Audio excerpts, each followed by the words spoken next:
C'est 4 jours, un programme très serré avec des animations multiples, dont e-carnaval et le concours de déguisement. L'imagination débordante des pilotes nous laisse espérer, comme d'habitude, des choses cocasses, loufoques, qui sont totalement inattendues et surprenantes. Il faut venir pour le voir. Hey hi, hey ho, on rentre du boulot. Hey hi, hey ho, hey hi, hey ho.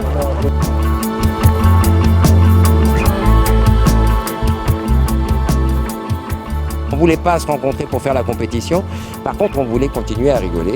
Et là, il y a eu cette idée saugrenue de travestir les pilotes pour essayer de donner une animation. Et ça a marché, c'était incroyable. Et là, il n'y avait que du delta à l'époque.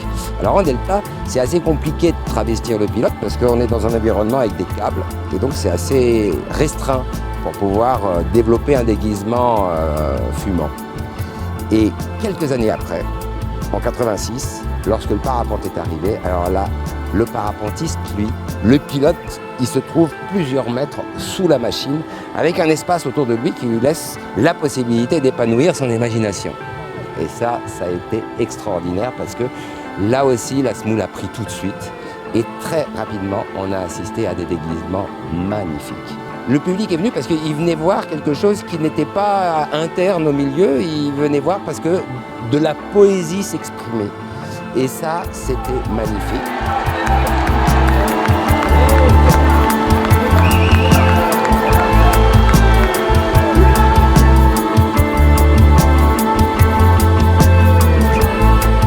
Je suis libre comme tous les gens de la Coupe-Icare. C'est ça le plus important.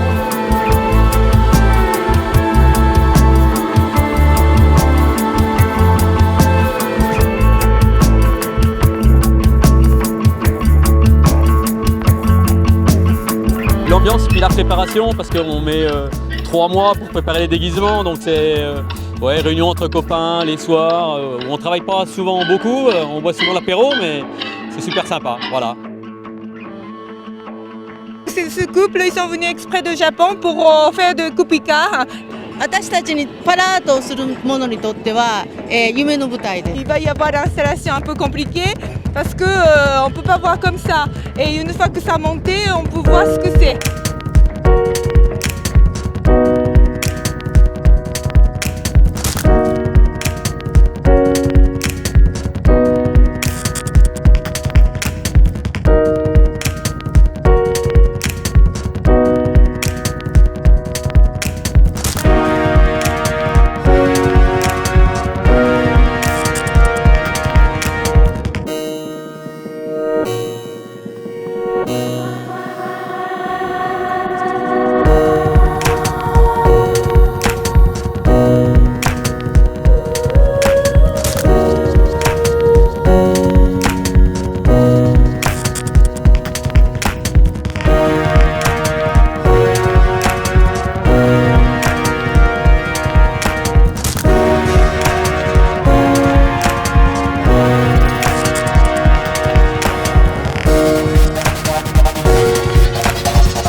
Je m'appelle Shams, je suis réalisateur de films d'aventure et de sport extrême. Je suis à la Coupe-Picard pour présenter des films pendant le festival du film de la Coupe-Picard, évidemment, vu que c'est le plus gros festival lié au vol libre. Quand on est réalisateur, la Coupe-Picard, c'est vraiment un événement très particulier. Il y a tout le monde du vol libre qui est ici, tous les parapentistes. C'est un public de connaisseurs, donc on a envie de leur faire plaisir. Et puis cette année, je suis assez content puisque j'ai pas mal de films qui sont en compétition officielle, donc voilà, c'est un événement qui compte. Sons of Paragliding, c'est une grosse nouveauté de cette année qui n'est pas encore sortie sur internet, c'est une avant-première pour la Coupe-Picard. L'originalité de ce film, et ce qui est totalement innovant, c'est de faire entendre le son d'un vol en parapente. Quand on décolle, il n'y a pas de bruit, on entend juste un du vent. Et par contre, en acrobatie, et c'est ce qu'on ne se rend pas compte sur toutes les vidéos d'accro, parce qu'en général, on coupe le son de la GoPro ou des caméras, et on met de la musique un peu énergique. Et là, le but, c'était de faire l'inverse, c'était de baisser la musique et de monter le son. L'Infinity Tumbling, où ils passent au-dessus de la voile, ça claque, ça fait du bruit. Quand ils font des hélicos, on entend la voile qui se plisse. Donc voilà, le but du jeu, c'était de faire entendre tout ça et de faire ressentir aux spectateurs ce que c'est de faire un vol en accro. Nous, en fait, on a financé le film, on a produit le film avec du crowdfunding. Et notre objectif du crowdfunding, c'était venir à la Coupe-Picard. Donc, toutes les personnes qui ont contribué à réaliser le film avec nous, avec comme objectif venir à la Coupe-Picard. Donc, on a réalisé ça et on est tout heureux. Nous, ceux qui ont contribué, et les deux acteurs et tout le team. On a commencé à penser à la Coupe-Picard et on y est arrivé finalement un petit peu en retard à niveau de présentation des temps, mais c'est toujours comme ça. Mais on est là et on est très heureux. On n'est pas des professionnels du speedriding, absolument. On est tous les deux moniteurs de ski, guides de montagne, et on fait les sapeurs-pompiers. C'est-à-dire qu'on n'est pas de professionnels du speedriding, mais on a réalisé de très belles descentes dans le côté italien des Alpes. C'est-à-dire on a fait la première descente du Mont Blanc côté sud sur le glacier du Poyard. On a descendu le glacier de la Brera et on a fait la première descente du couloir Marinelli au Mont Rose. Le speedriding,